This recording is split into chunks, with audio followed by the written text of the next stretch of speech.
إذن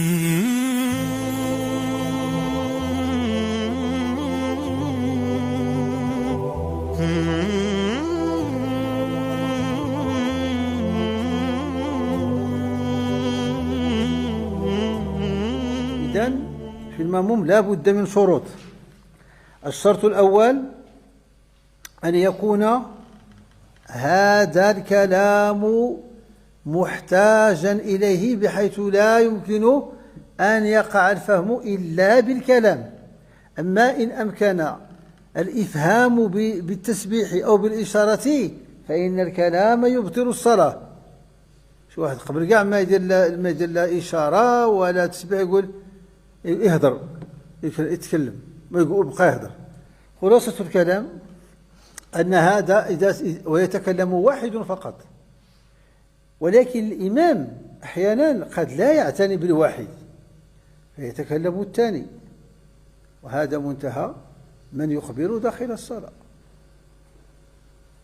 منتهى من يخبر داخل الصلاة عدلان فقط، هذا داخل الصلاة هذا، ولا يزاد على ذلك فقط زمن يتكلم. إذن لا بد أن يكون هذا الكلام محتاجا إليه بحيث لا تغني عنه الإشارة ولا يغني عنه التسبيح.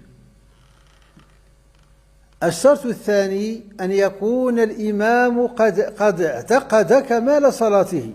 أنا قلنا سلم من اثنتين، أن يعتقد كمال صلاته، هذا كلها شروط في سقوط السجود، أن يعتقد كمال صلاته.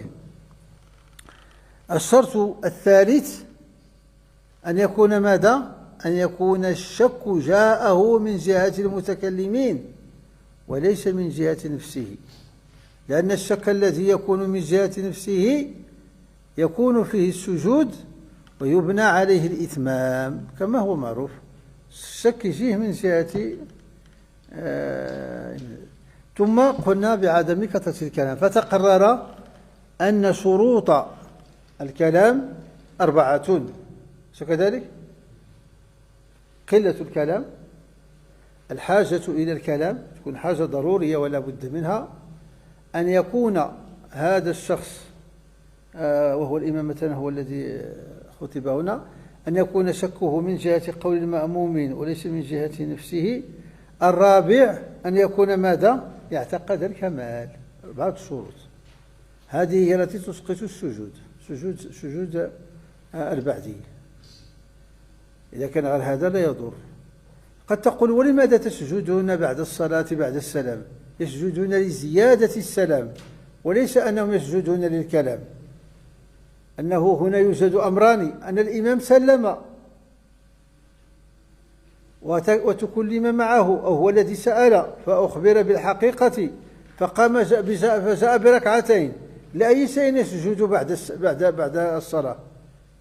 لأي شيء يسجد بعد السلام بعد تمام الصلاة؟ لأي شيء يسجد؟